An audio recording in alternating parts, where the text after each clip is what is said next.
Hello, folks. This is Jeff coming to you with Screwtape Letters, Chapter 20. And Chapter 20 is a great chapter because it deals with the idea of the two Venuses. More about that later. We're also going to talk about beauty, fashion, sex, and how these have changed through time and how they're used against us. But before we get to all that, there's actually a bonus lesson in chapter 20, just a short little lesson that doesn't go with the full theme of the letter, but it's still there for our well-being. It says, or Screwtape said, "For as things are, your man has now discovered the dangerous truth that these attacks don't last forever. Consequently, you cannot use again what is, after all, our best weapon, the belief of ignorant humans that there is no hope of getting rid of us except by yielding." The bonus lesson from chapter 20 is that temptation is temporary. Do remember that. Think about, don't dwell, but just think about your biggest sin battles, the biggest temptation battles. Temptation, it just sits there. Whatever the object of the temptation is, it's sitting there in front of you, and your heart is pounding. You might be sweating a bit, and your mind is just wishing for peace. You just want peace. You want the voices to be silenced. You want the temptation to go away. And we're pushed into this corner thinking that the only way to get rid of the temptation in my life is to give in to the temptation so that I can have a little bit of peace and quiet before the temptation comes around again. Yeah, I think most of us have been there. But it's a lie. It's a lie because temptation is temporary. And we can see this in the Bible. One of the places that we see it in the Bible is James chapter 1, verse 12, which says, "Blessed is the man who remains steadfast under trial, for when he has stood the test, he will receive the crown of life which God has promised to those who love him." Now, notice the types of speech here. Now, again, blessed is the man who remains. So there's actually the ability to remain steadfast under the trial or under the temptation. And then he says this, "For when he has stood the test." In other words, that's past tense. After the test is over, if he has stayed strong, he will receive the crown of life. So in other words, there is going to come a point in time where the temptations go away if we are willing to remain away from the sin. If we ignore the temptation long enough, eventually it will go away. It might not go away forever, but it'll go away from that time. You can think to Luke's description of the temptation of Jesus by the devil, for example. And the idea there is that the devil tempted Jesus 3 times, and Jesus fought those temptations off, sends the devil away, or tells the devil to leave. The devil does so, but then it says he left until a more opportune time. And so even though Jesus got through that one, there was going to come a time in which the devil would tempt him again. Same thing happens to us, but the point still remains. It is possible to have temptation leave us without giving in to the temptation. We just need to remain strong. We need to endure it, remain strong, cling to God through that, through prayer, through study, through relationship, and just being with the Lord. And then the devil, seeing that, and again, staying strong, seeing that it's a waste of time, is going to go elsewhere for a time. He might come back, but again, temptations are temporary.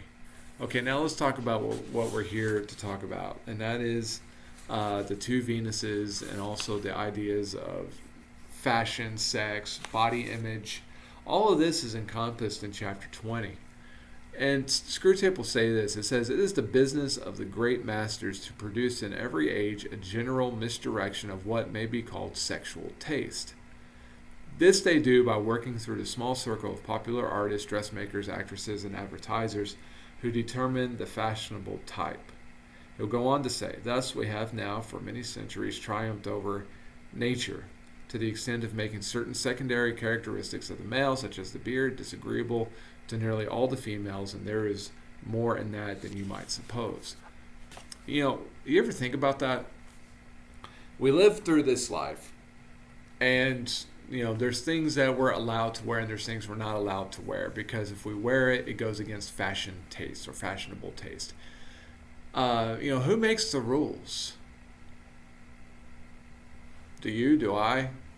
There's actually a industry or a career out there that's called fashion forecasting. It's a global career that focuses on upcoming trends.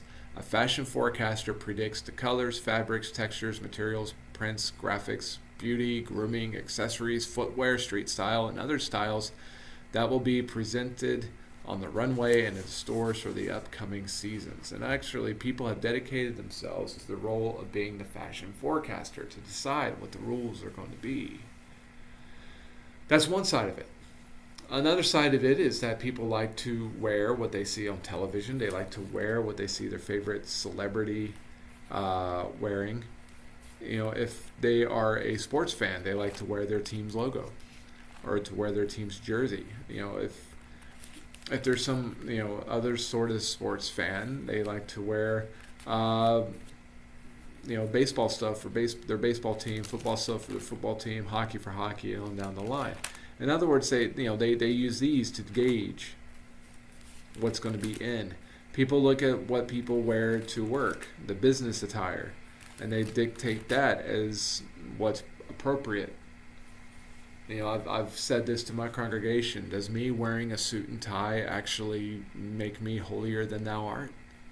How many times do we need to read from the Bible of how God looks at the heart, God looks at the inside before we actually start believing it? I've shared this story with the church, but I can't remember if I shared it on this platform. There was once a time in which I went to the ACU lectureships. This was somewhere around 2023, 2024. It was one of those 2 years. 2003 or 2004. That's what it was. So about 20 years ago. I was invited to go to a lunch for preachers and preaching students. And we were supposed to have a presenter, keynote speaker. And it's got snowy and icy in Abilene that year, and so the person that they scheduled was not able to attend. So again, we're in a room full of preachers and preaching students. Surely somebody can present a lesson at the drop of a hat. Well, they found somebody that they wanted to talk, but the problem was that he didn't have a sports coat. He says, "I cannot speak. I do not have a sports coat." I thought he was joking until he got up and started going around the room trying on other people's sports jackets, sports coats, until he found one that fit, and then he spoke while wearing it. Because he could not speak without wearing a sports coat. Because somewhere down the line, someone decided that preachers wore suits or preachers wore sports coats, and if they weren't wearing one, they were not fulfilling their obligation. Yes, I'm glad that we don't fall into these types of traps in the church, aren't you? I said sarcastically. We can get roped into these things as well, and we can get roped into them easily. That's how come Paul warned the church way back when not to be roped into these things easily. In 1 Timothy chapter 2, verse 9 through 10, it says, "Likewise also that women should adorn themselves in respectable apparel with modesty and self-control, not with braided hair and gold or pearls or costly attire, but with what is proper for women who profess godliness with good works." Now, it might sound like today that I'm picking a lot on the women. I'm not. It's just that, as we'll talk about here a little bit later, and you look at the world around us, in terms of fashion, in terms of having to look a certain way, women get more of those temptations than guys do. Let's face it, how many men do you know in your life that quite frankly not care about how they look? Sometimes we are tempted in these ways. In fact, tackiness can be a temptation as far as pride, just as well as trying to look right. I can remember back in my high school days, we used to have Tacky Day, in which it was one of those fun Spirit Week type days in which the goal was to come to school in the most outlandish tacky outfit that you possibly could. So people looked awful for the sake of pride. So again, even doing something, even saying that, no, I don't do any of that fashion stuff, that can also lead us towards pride and unhealthy mindsets. It's all about the mentality. So how do we fight it? We keep things in proper perspective. God looks on the inside, not on the outside. Sometimes when I invite people to worship with us, they'll ask, well, what do I wear?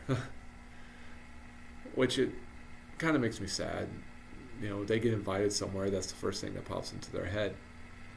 I at first I jokingly said, well, clothes would be fabulous. But then I say, look, in all honesty, modesty, and then whatever, go from there. And and I talk about what modesty means. Modesty. Keep. We want bodies respectively covered. But then go from there. I don't care if you wear a dress. I don't care if you wear a suit. I don't care if you wear jeans and a t-shirt. I don't care. Just keep it modest and then go from there. Because that's the thing is that fashion changes through time. Throw out another example. When I was in high school, I was a high school wrestler, and then being a high school wrestler means that we wore singlets. It's tights. It was skin tight stuff. And there was many people in that period of time of my life that told me that they could not do wrestling strictly because of the tights. They could not see themselves wearing tights. Well, then it's like you think about it. Well, good thing you didn't live somewhere between the 14 or 1500s into the 16 and 1700s, because men wore tights all the time. That was proper dress for men, was tights of some sort. And so fashion trends change. It's all in a state of flux, because if things weren't in a state of flux, then we might fall into the hideous trap of being content with what we actually had. But fashion does change. But we need to make sure that even though fashion changes, we don't get pulled into the unfortunate sway of things as things change. Screwtape threw out an example there. Did you catch it? Back in the 1940s, facial hair was not in. Well, these days, facial hair is very much in. And so again, things just tend to change. We need to make sure that we do not change who we are with it. He'll go on to talk about this with women. He says, as regards the male tastes have varied a good deal. At one time, we have directed it to the statuesque and aristocratic type of beauty, mixing men's vanity with their desire and encouraging the race to breed chiefly from the most arrogant and prodigal women. At another, we have selected an exaggerated feminine type, faint and languishing, so that folly and cowardice and all the general falseness and littleness of mind which go with women shall be at a premium. At present, we are on the opposite tack. The age of jazz has succeeded the age of the waltz, and we now teach men to like women whose bodies are scarcely indistinguishable from those of boys. Since this is a kind of beauty even more transitory than most, we thus aggravate the female's chronic horror of growing old, with many excellent results, and render her less willing and less able to bear children. And that is not all. We have engineered a great increase in the license which society allows to the representation of the apparent nude, not the real nude, in art and its exhibition on the stage or the bathing beach. So again, for women as well as men, fashion changes. But for both sexes, not only is it that fashion changes, body type changes, and what we deem as appropriate or desirable body type. Again, you go back to some of the middle centuries, from 1400s all the way upwards to the 1700s, so to speak, and you look at art and you look at their idea of beauty. Some of the people in that art are more plump, full-figured, hefty. Why? Because you go in various parts of time in which not everybody was able to get a good-sized meal at a drop of a hat. If you were more plump than the people around you, that was deemed successful. That was mean you're doing something right in life. That was deemed desirable. And so again, these days are through leading up to where we are today through the 1980s, 1990s. That wasn't as such. It was more about being rail thin, and unfortunately, and this isn't right, but unfortunately for women, it became attractive to act like an idiot back in the 1980s and into the 90s. We might have the dumb blonde example, for example, that used to be around a lot. It's unfortunate, but that was the way that society, the devil, geared men to think about women. And so we get these messages. We get it from the arts. They had it ever since time began. This stuff was happening. So it's not just because we have electronic art and electronic entertainment that these things are happening. It's always been that way. As long as you had a stage, as long as you had art, as long as you had sculpture, as long as you had people being able to stand on a corner and look certain ways in order to attract the eye of others, you had these types of temptations going on. But we get these messages today in 2022 through the internet, through television, through radio, podcasts, and through everything else. I saw a stat once that said that the average person sees something like 10,000 ads a day, or experiences 10,000 ads a day. Now, I changed the word to experience because what they were talking about was also like, radio commercials. They count those as ads. Billboards, the ads that are on the side of your web browser, the ads that you get on your podcasts, again, and every other thing. You can't even watch like a game on television without some sort of billboard or logo, either behind the players or on the corner of the screen. In other words, everywhere we look is some sort of ad. Everywhere we look is some sort of temptation to get us to see something in a certain way. And we need to beware of that. The world will dictate to us, or try to dictate to us, fashion, desire, sexual expectation, gender roles and attitudes, and allowable nudity. We let the world do this. We don't do it. The world does. We wear at the church what the world says we should wear at the church. We wear to the beach what the world says we should wear to the beach. We desire the type of women that the world tells us that we should desire. And we have a sexual expectation that the world tells us this should be your sexual expectation. As long as we insist that the world has the right to make the rules on all of these various aspects of life, we're going to come out as the losers when it comes to the world of marriage, sex, and fashion. There has to be another way to go. For example, I came across a video, it was back before COVID, but if I had to guess, it was something like 2018, 2019, somewhere in there. And it had some startling statistics in there. And I don't know if these have changed since COVID. I honestly can't tell you, but this is what I found. Take beauty magazines. Take a couple of beauty magazines like Elle and Cosmopolitan. 85% of Elle magazine is made up of beauty ads, not content. 65% of Cosmopolitan is beauty ads, not content. And so you look at these beauty magazines and what do we get? We get ad after ad after ad after ad after ad of what we need to get, what we need to buy, and how we're supposed to look. Not content for whatever the magazine is supposed to be sharing with us. 70% of women feel guilty, ashamed, and depressed after looking at a beauty magazine for 3 minutes. 3 minutes. Because they realize they don't fulfill what this magazine is telling us. This is what beauty is. And then let's talk about, again, something that's not really new. It's just that the technology has changed. Things like Photoshop. Things like, illusion when it comes to beauty. Beauty expectations are not real. In fact, again, this is what Screwtape says. Again, back when this was written, 1942, this says this. It is all fake.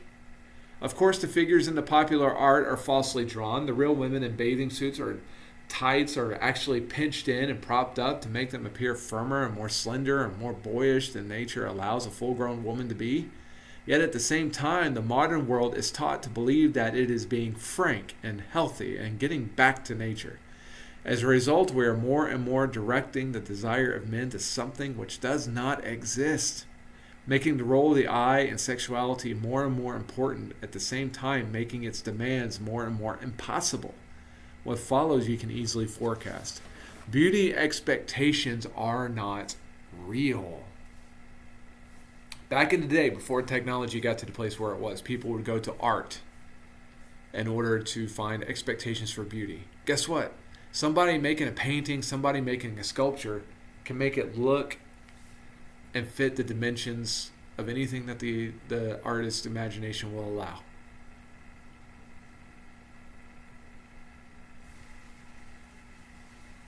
You can look at artwork even of today. I grew up being a comic book fan. You ever seen how men and women are drawn in comic books? Are these based on reality? Yet, to generations of young people, that's some of the first idea of what a real man or a real woman is supposed to look like. Okay, now let's talk about Photoshop. Photoshop is just the next technological advancement in this idea that we're talking about of how beauty presented by the world is not real. Again, there was a video that was made that had an actress, and the irony was, I believe the actress they used in order to get the point across was actually, I think she worked on a children's show in Canada. But anyway, they took her and they photoshopped her. And the two images look absolutely nothing alike. You might say the only slight similarity might be eyebrow color. They completely changed. They changed her hairstyle. They changed the quality of her skin. They changed the shape of her eyes. They changed the shape of her nose. They added makeup onto the image. They made her taller. They morphed the body measurements of the busts and waists, calves, all the musculature. In other words, by the time they were done, the real woman did not look anything like the photo, but it was the same model. And that's what goes into the beauty magazines. Now again, when I first saw this was before COVID. It's been a little while ago. As I was looking things up, I was glad to see. This actually made me a little bit happier. I was glad to see that there has been an outcry against various beauty magazines about the way in which they Photoshop their images. Why? Because again, women, primarily women, look at these things and they want to look like this, but what it is they want to look like does not even exist. Also, what guys look at in various types of magazines, and they start holding up as a pinnacle of beauty, and they say, this is the type of beauty that I want to have in my life, looking for a mate, for example. But again, the thing that they're looking for does not actually exist. Going back to women, for example, again, the stats say that over 1/3 of the beauty magazine audience are women over 40. Okay, so lock that in our head. Women over 40 are looking at these beauty magazines, wanting to regain the beauty that they had back in the day.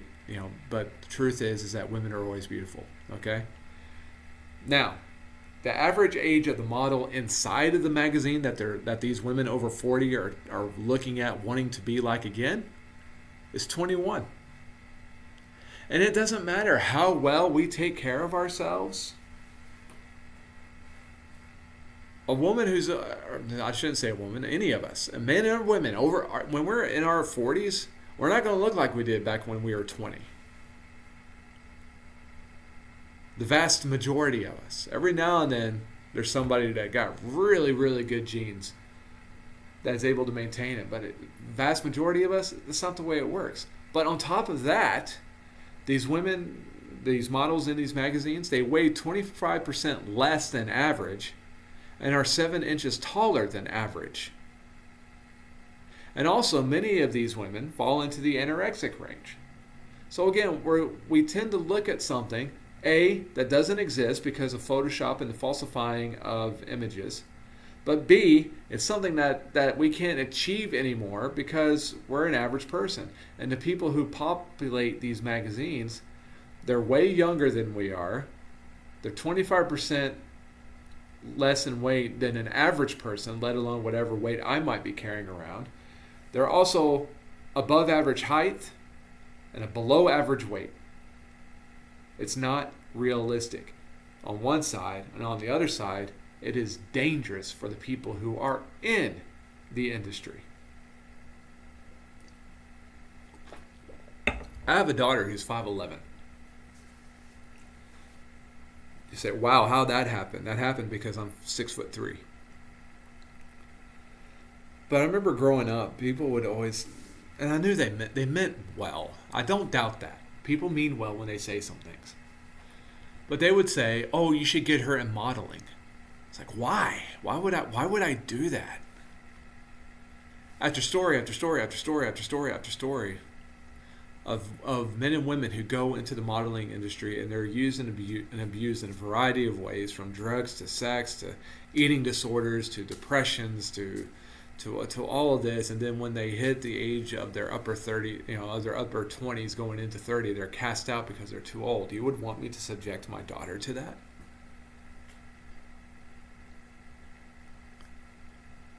What society gives us as the hallmarks of beauty, sexual expectation, is false. And we need to awaken ourselves to the fact that it's false. So the result is, men look for something which isn't real, and women try to become something which isn't possible. There's a little comic strip that has these two little characters there, and one of the characters says, this is me as I really am. This is reality. And the other one says, how dare you not live up to my expectations? Yeah, that's the place where we put ourselves when we chase after these things. Men look for something which isn't real. Women try to become something which isn't possible. So what's the big game of all this? It's the question of the two Venuses. This is where we go into it. Screwtape says, you will find if you look carefully into any human's heart that he is haunted by at least two imaginary women, the Terrestrial and an Infernal Venus, and that his desire differs qualitatively according to its object. Now again, as I've been told, when I do the Screwtape Letters, people are like, I don't get it because I don't understand British literature. Okay, I get that. That's fine. Okay. He's talking about these two Venuses, which is these two types of women, these two archetype of women that men are drawn to. Now, again, he's written from a male point of view because the patient we're writing about is a male. Okay, you have the Infernal Venus. The Infernal Venus, we might say, is the bad girl. The Terrestrial Venus, that's the good girl. And so the man's haunted by what he thinks he wants. Does he want the bad girl or does he want the good girl? Also, let's face it, women fall into this as well. Do they want the good guy or do they want the bad guy? Now, I love what's said in a movie once. X-Men 2, X-Men United. Jean Grey's talking to Wolverine. And this is a period of time in which Wolverine's trying to flirt with Jean, trying to get Jean away from Scott. And Jean says, Logan, Wolverine's real name. Women flirt with the bad guy, but they marry the good guy. How many of us fight this or go through this sometime in life? We want someone who's good, but we're tempted by the evil, or we're tempted by the bad. We're tempted by the rebellious. It's because the rebellious or the bad, the Infernal Venus, looks exciting. Whereas the Terrestrial Venus, the good person, looks boring. Now that we got our terms defined, this is what he says. He says, there is one type for which his desire is such as to be naturally amendable to the enemy, readily mixed with charity, readily obedient to marriage, colored all through with that golden light of reverence and naturalness, which we detest. There is another type. This is the Infernal Venus, the bad girl, which he desires brutally and desires to desire brutally. A type best used to draw him away from marriage altogether, by which even within marriage he would tend to treat as a slave, an idol, or an accomplice. His love for the first, the terrestrial Venus, good girl, might involve what the enemy calls evil, but only accidentally. The man would wish that she was not someone else's wife and be sorry that he could not love her lawfully. But in the second type, the infernal Venus, or the bad girl, the felt evil is that he wants. It is that tang in the flavor which he is after. In the face, it is the visible animality, or sulkiness, or craft, or cruelty, which he likes. And in the body, something quite different from that what he ordinarily calls beauty, something he may even, in a sane hour, describe as ugliness, but which by our art can be made to play on the raw nerve of his private obsessions. When we're lulled away by the infernal Venus, the prostitute, the mistress, the you might call the stripper, so to speak, the bad girl, what is it that gets the juices flowing? It's the idea of an excitement. It's the idea of just having something that maybe might be taboo. We're not supposed to have it, but it's calling to us because it's an exciting part. I want more excitement in my life. Whereas, contrariwise, the terrestrial Venus, which is full of charity, faithfulness, and obedience, might seem boring, drab. It's lost its excitement. It's lost its life. And again, how many times has the messages of the world painted this for us? Better to be the cool rebel than it is to be the boring one, the boring wallflower. I remember growing up, I used to have this picture, even though I wasn't old enough to see the movie when it originally came out. I saw the picture and I always loved it. It was of Marlon Brando from The Wild Ones, the biker movie made back in the 1950s. Him sitting across his motorcycle with a trophy that he stole strapped to his headlight, with his hat, with the roguish lit to the side. And I was like, yeah, that's it. That's the cool. How many times do we view Satan with the idea of the rebellious cool? Rebellious, dangerous, exciting. Whereas we then see the life dedicated to Christ, safe, boring. What's the point? In fact, if you go back and look at how Screwtape has used words against us, against people who are striving after the cause of Christ, following after God, and he says, you want to get them away from God, start using these words against them. And he's used these words. Puritanical. Remember that? Puritanical, which you can get the root word Puritan. Think pilgrim. Priggish. Intolerant. How many people are led away from Christ just by out of fear of looking boring?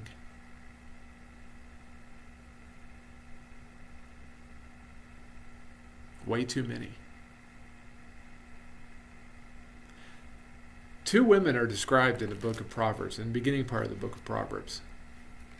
Lady Folly and Lady Wisdom. And the irony is that both of them are calling out. In Proverbs chapter 1, verse 20 through 23, we get this about Lady Wisdom. It says, wisdom cries aloud in the street and the markets. She raises her voice at the head of a noisy street. She cries out. At the entrance of the city gate, she speaks. How long, O simple ones, will you love being simple? How long will scoffers delight in their scoffing, and fools hate knowledge? If you turn at my reproof, behold, I will pour out my spirit to you. I will make my words known to you.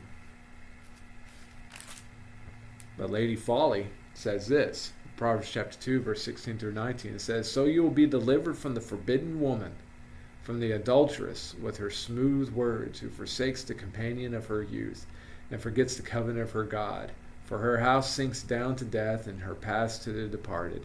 None who go to her come back, nor do they regain the paths of life. Wisdom leads us to life. Folly takes us away. And if we listen to how the world describes beauty, sexual expectation, excitement, good marriage, and all these things, we'll be led away by folly. Screwtape finishes up like this. The real use of the infernal Venus is no doubt as prostitute or mistress, but if your man is a Christian, and if he has been well trained in nonsense about irresistible and all excusing love, he can often be induced to marry her, and that is very well worth bringing about. You will have failed as regards fornication and solitary vice, but there are other and more indirect methods of using a man's sexuality to his undoing. And by the way, they are not only efficient, but delightful. The unhappiness produced is a very lasting and exquisite kind. The devil will try to wreck our lives. The devil will try to wreck our lives by chasing after worldly definitions of love and beauty. The devil will try to wreck our lives by getting us to marry the wrong people. To marry somebody strictly based on outward appearance, or by an excitement that we might have for a little bit, but then we grow up. The goal is to not allow the devil to do that, but to heed what wisdom is, to heed what true beauty is, which lies in the Spirit and is in the good works dedicated towards God, and not listen to the messages of the world when it comes to beauty and expectation. Too many people have been broken in various ways through the things that we have been talking about. Let that stop with us. Grace and peace to you all.